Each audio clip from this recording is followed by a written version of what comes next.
Halo, Assalamualaikum warahmatullahi wabarakatuh. Apa kabar semuanya Ananda? Semoga selalu dalam keadaan sehat.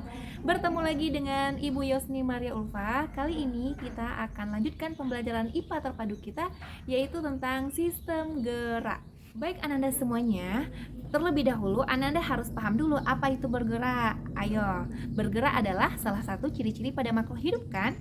Nah, siapa yang masih ingat apa saja ciri-ciri pada makhluk hidup? Iya, ada bernafas, bergerak, tumbuh dan berkembang biak, peka terhadap rangsangan, ya, memerlukan nutrisi, kemudian beradaptasi dan mengeluarkan zat sisa. Oke Ananda, dan salah satunya adalah bergerak.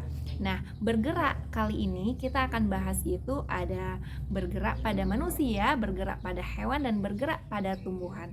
Tapi lebih spesifiknya kita akan bahas bergerak pada tumbuhan. Baik, manusia dan hewan memiliki alat gerak yang hampir sama loh.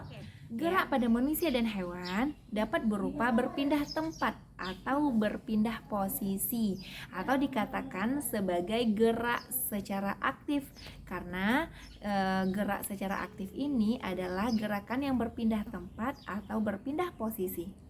Gerakan berpindah tempat yang melibatkan semua bagian tubuh mulai dari kepala hingga kaki disebut dengan istilah lokomosi.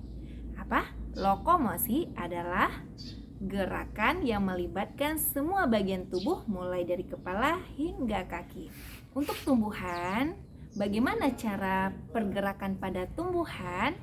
Pernahkah kamu melihat tumbuhan itu bergerak?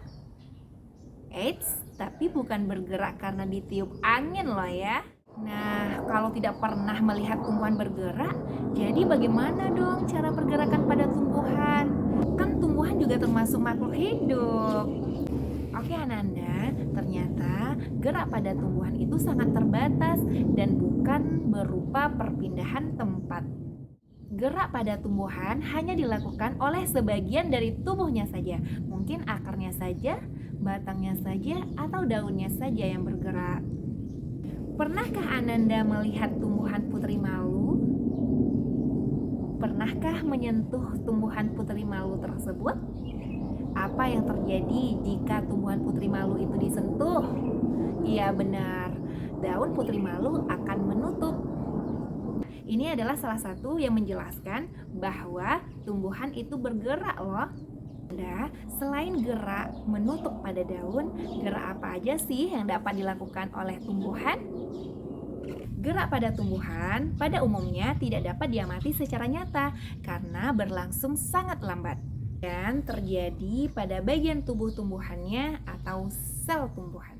Tumbuhan ini melakukan gerak hanya sebatas menanggapi rangsangan saja. Rangsangan-rangsangan itu ada rangsangan sentuhan, rangsangan cahaya, rangsangan gravitasi bumi, dan rangsangan bahan kimia.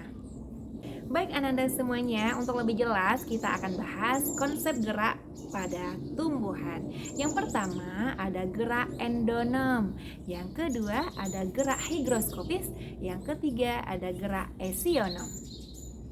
Apa saja penjelasannya? Yuk sama-sama kita bahas. Oke, yang pertama gerak endonom.